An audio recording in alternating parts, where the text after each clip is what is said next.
கல்வராயன் மலைப்பகுதியில் அரசியல் அதிகாரம் இருப்பவர்களின் துணையோடு கள்ளச்சாராயம் விற்கப்படுவதாக செய்திகள் வெளியாகியும் ஏன் நடவடிக்கை எடுக்கவில்லை என்று சென்னை உயர்நீதிமன்றம் கேள்வி எழுப்பியிருக்கிறது.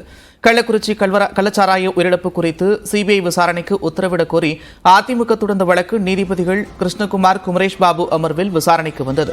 அப்போது இந்த விவகாரத்தில் இதுவரை 47 பேர் உயிரிழந்திருப்பதாக அரசு தரப்பில் விளக்கம் அளிக்கப்பட்டது.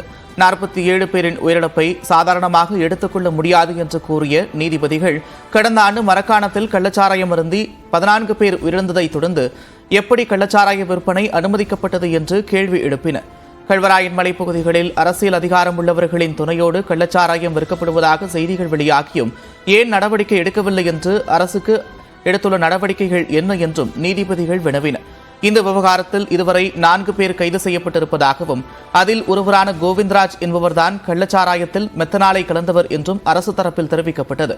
அண்டை மாநிலமான புதுச்சேரியிலிருந்து மெத்தனால் கொண்டுவரப்பட்டதால் வழக்கை சிபிசிஐடி விசாரிக்கக்கூடாது எனவும் விசாரணையை சிபிஐக்கு மாற்ற வேண்டும் என்றும் அதிமுக தரப்பில் வாதிடப்பட்டது.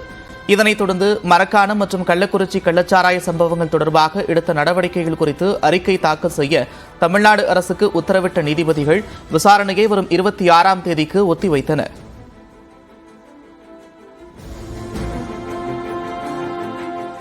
கள்ளச்சாராயத்தை முழுவதும் ஒழிக்க போர்க்கால அடிப்படையில் நடவடிக்கை எடுக்கப்படும் என்று கள்ளக்குறிச்சி மாவட்ட ஆட்சியர் பிரசாந்த் தெரிவித்திருக்கிறார். கள்ளச்சாராயம் குடித்ததால் உடல்நலம் பாதிக்கப்பட்டவர்கள் கள்ளக்குறிச்சி அரசு மருத்துவமனையில் சிகிச்சை பெற்று வருகின்றனர். அவர்களை மாவட்ட ஆட்சியர் பிரசாந்த் நேரில் சந்தித்து உடல்நலம் குறித்து விசாரித்தார். பின்னர் செய்தியாளர்களிடம் பேசிய அவர், கள்ளச்சாராயம் குடித்ததில் உடல்நலம் பாதிக்கப்பட்டு சிகிச்சையில் உள்ள 6 பேரின் நிலை கவலைக்கிடமாக இருப்பதாக தெரிவித்தார். கள்ளச்சாராய விவகாரத்தில் சட்ட ஒழுங்கு பிரச்சினை இல்லாத வகையில் உரிய நடவடிக்கை எடுக்கப்பட்டிருப்பதாக கூறிய அவர், உயிரிழந்த 27 பேரின் குடும்பத்தினருக்கு அரசு அறிவித்த 10 லட்சம் ரூபாய் நிவாரணம் வழங்கப்பட்டு விட்டதாகவும் தெரிவித்தார்.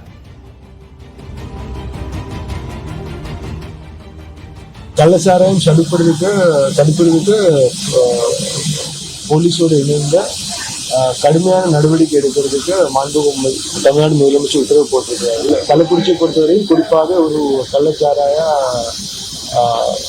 எப்பவுமே அந்த ஒரு பிரச்சனை இருந்திருக்கிற மாவட்டம். அதிலும் குறிப்பாக குறிப்பிட்ட பகுதிகளில் இந்த இஷ்யூ இருந்துகிட்டே இருக்கு. ஸோ அது தடுப்பதற்கு ஸ்பெஷல் ஃபோக்கஸ் பண்ணி போர்க்கால அடிப்படையில் நடவடிக்கை இருக்கும். அது இல்லாமல் லாங் டேர்முக்கு கூட அந்த இது வராமல் இருக்கிறதுக்கு நடவடிக்கை இருக்கும்.